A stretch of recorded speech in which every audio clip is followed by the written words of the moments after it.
aussi de prendre rendez-vous de l'information agricole avec le Rural Bénin TV. Mesdames et messieurs, bonsoir, voici les grandes lignes. La première édition du Forum d'information et d'échange sur les PAC a eu lieu hier jeudi 12 décembre 2024. Que faut-il retenir de cette première journée? Le point avec Opportune Aricheme.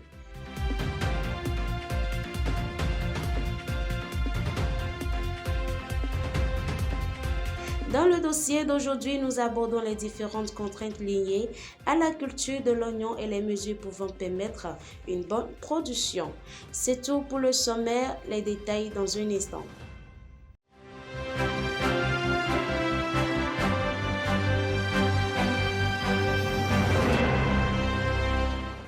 Nous commençons par la météo. À Cotonou, il y aura quelques nuages sans conséquence et de multiples éclaircies. La température demain matin sera de 26 degrés Celsius, mais sera plus chaude à 29 degrés Celsius. Des rafales de vent aux alentours des 6 km par heure en direction ouest. L'humidité de l'air sera de 84%. En soirée, on observera un ciel dégagé. La température demain soir retombera à 28 degrés Celsius. Mais la température ressentie sera plus chaude, 33 degrés Celsius. Le vent devrait atteindre en moyenne les 19 km par heure en direction sud. Nous abordons la rubrique environnement. L'hôtel Golden Tulip de Cotonou a accueilli ce jeudi 12 décembre 2024 la première édition du Forum d'information et d'échange sur les PAC, une plateforme de discussion et de partage d'expériences autour de la gestion durable des parcs nationaux du Bénin. Suivez le point avec Opportune Aricheme et Jean-Dac Torono. Les parcs nationaux du Bénin jouent un rôle crucial non seulement dans la conservation de la flore et de la faune, mais aussi dans la promotion du tourisme durable et la protection des ressources naturelles. À la suite du succès observé l'année dernière et de l'édition 2024 du Fitness des parcs nationaux, African Parks a initié le Forum d'information et d'échange sur les parcs nationaux FIEP. Cet événement tenu ce jeudi 12 décembre dans les locaux de l'hôtel Golden Tulip à Cotonou a rassemblé divers acteurs nationaux. Il vise à accroître la visibilité des parcs nationaux du Bénin et à promouvoir une communication transparente sur leur état de conservation. Le présent forum est un produit de notre stratégie de communication, de notre stratégie de visibilité que nous avons démarré quelques années. Et ce forum, à travers l'échange et le partage avec tous les acteurs engagés pour la cause de la conservation, répond à une recommandation forte du gouvernement sur la visibilité des parcs nationaux. Après les allocutions d'ouverture, une communication et un panel de discussion ont permis d'aborder les enjeux clés liés à la gestion et à la conservation des parcs nationaux. Ces échanges riches et constructifs ont suscité un vif intérêt parmi les participants, favorisant des débats engagés et porteurs d'idées novatrices. Les acquis obtenus tant sur la croissance des populations de faune, l'aspect de l'interaction communautaire qui de plus en plus devient assez inclusive et intégrante avec un certain engagement des communautés vis-à-vis donc, de la conservation, nous permettent véritablement d'apporter des solutions sur du long terme sur ces deux aires protégées et véritablement d'apprécier les autres défis qui sont bien sûr sécuritaires, mais aussi sur les aspects de l'appui aux communautés, afin réellement de se rassurer que les vulnérabilités sont prises en compte dans la gestion et qu'on établit réellement un groupe de soutien formidable pour la conservation. Le forum d'information et d'échange sur les parcs a été vivement apprécié par les participants qui ont salué la pertinence des thématiques abordées et la qualité des échanges. Ils encouragent les organisateurs à pérenniser cette initiative. Mes impressions elles sont très bonnes parce qu'à travers cette activité, j'ai vu de façon réelle certains outils qui sont utilisés sur le terrain pour défendre notre patrie et particulièrement les parcs, les réserves nationales de notre pays. Nous les invitons à répéter cette initiative-là et qu'elle soit une activité qui soit ouverte au grand public, afin que plus de personnes puissent découvrir ce qui se fait dans ces différentes zones-là. L'initiative est une très bonne initiative, appréciable. La visite des stands, les stands ont montré la forte implication de l'organisation hôte et qui démontre que la conservation de la biodiversité et des écosystèmes locaux n'est pas une affaire d'une seule personne, mais plutôt de tout le monde. Une exposition et une visite des stands ont également enrichi cette journée, permettant de découvrir des initiatives et projets liés aux parcs nationaux. Le forum se poursuit dans la journée du samedi 13 décembre avec des activités variées, notamment une marche. Une opportunité unique pour mieux comprendre l'importance des parcs nationaux et renforcer leur préservation. Dans le cadre de réfléchir au développement d'un système conforme aux standards internationaux en matière de sécurité biologique, un atelier national a été organisé pour réfléchir sur les moyens du transport sécurisé des échantillons biologiques vers les laboratoires vétérinaires. Cette initiative a pour but de garantir l'intégrité et la sécurité des échantillons de santé animale depuis le prélèvement sur le terrain jusqu'à leur analyse en laboratoire. Hier, jeudi 12 décembre 2024, il a été lancé officiellement au siège de la Chambre nationale d'agriculture à Cotonou la campagne de commercialisation du soja grain 2024-2025. Pour le soja conventionnel, le prix d'achat aux producteurs est de 280 francs CFA, dont 5 francs CFA pour fonction critique. En ce qui concerne le soja biologique, son prix d'achat s'élève à 330 francs CFA, donc 5 francs CFA pour fonction critique.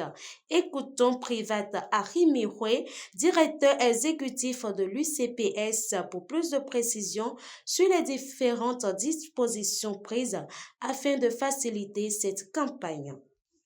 Pour ce qui concerne la phase pratique de l'organisation de la commercialisation. Des magasins sont déjà identifiés au niveau des communes par les coopératives communales de producteurs de soja. En fonction du poids productif de la commune, des magasins peuvent varier d'1 à 2 par arrondissement. Alors, les villages qui sont vraiment distants de ces magasins centraux qui sont au niveau des arrondissements et qui ont des stocks importants supérieurs ou égaux à 10 tonnes s'organisent avec les responsables des coopératives pour que ces stocks soient contrôlés et convoyés par la coopérative vers ces magasins centraux qui ont été identifiés. Je voudrais rassurer les producteurs que toutes les dispositions sont prises pour que la circulation du soja grain soit facile et sans difficulté pour nos membres à la base. Je voudrais simplement leur demander de faire preuve de professionnalisme, surtout au niveau des comités de gestion des magasins. Ces comités ont pour mission d'assurer la collecte du soja grain et de d'entreposer les sacs au niveau de ces magasins.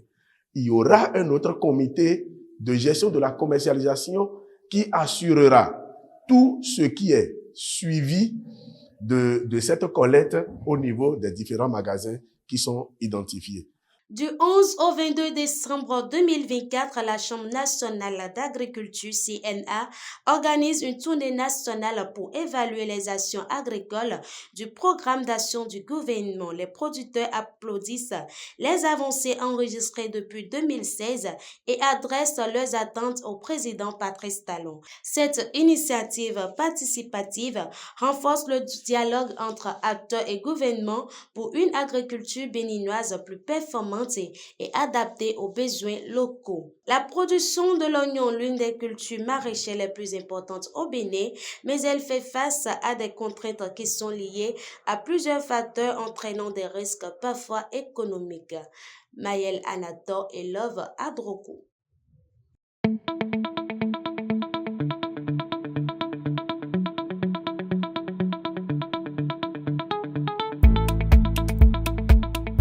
Un légume très apprécié pour ses valeurs nutritionnelles et thérapeutiques. Cultivé principalement pour son bulbe et utilisé comme condiment essentiel dans la préparation des mets, sa croissance est confrontée parfois à certaines maladies ou ravageurs qui sont occasionnées par plusieurs facteurs. Et ces maladies apparaissent souvent à cause de mauvaises pratiques culturelles ou des conditions climatiques défavorables comme une humidité excessive. L'anthracnose de l'oignon se manifeste par l'enroulement de l'apparition des taches sur les feuilles. Et il y a la fonte de semis. Et après la fonte de semis, nous avons la pourriture blanche qui est causée par un champignon qui attaque les racines et fait jaunir les feuilles. Les ravageurs les plus fréquents sur l'oignon sont la mouche de l'oignon. Elle pond des œufs près des plants et les larves attaquent les racines. Il y a les thrips. Ce sont des petits insectes qui sucent la sève des feuilles, entraînant leur décoloration. Mal contrôlés, ces insectes pourraient entraîner d'énormes conséquences, voire économiques, sur la production de l'oignon. Pour cela, il est donc nécessaire d'appliquer des mesures pouvant permettre d'assurer une bonne évolution des bulbes. Les conséquences sur la production sont vraiment énormes. Il y a la croissance.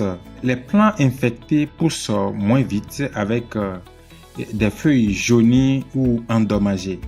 Et le rendement, les bulbes produits sont plus petits, parfois inutilisables, entraînant des pertes économiques importantes. Bon, pour limiter ces problèmes, voici peut-être quelques pratiques à adopter. Il faut faire la prévention et pratiquer la rotation des cultures pour éviter l'accumulation des pathogènes dans le sol.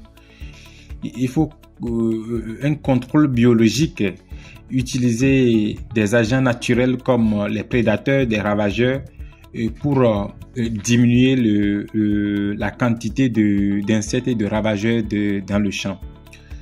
Il faut faire des traitements fongicides ou insecticides. En dernier retour, il faut utiliser des produits homologués. Bien que le Bénin dispose d'un potentiel national non négligeable, la production d'oignons reste confrontée à certaines difficultés. Un regard favorable vers cette culture maraîchère pourrait améliorer la donne et garantir la sécurité alimentaire.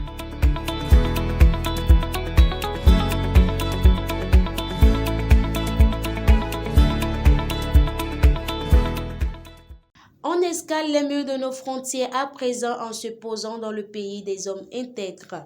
La campagne agricole humide 2024-2025 au Burkina Faso a atteint une production record de 6 077 000 tonnes de céréales, marquant une hausse de 18,07% par rapport à 2023. Cet excédent annoncé lors du Conseil des ministres présidé par le capitaine Ibrahim Traoré vise à renforcer la sécurité alimentaire grâce à des mesures strictes telles que l'interdiction des exportations et le contrôle des prix par le gouvernement. Nous sommes à la fin de cette édition que j'ai le privilège de vous présenter. Avant de prendre congé de vous, retenez que peu importe la tempête, le calme revient toujours. Merci et à bientôt.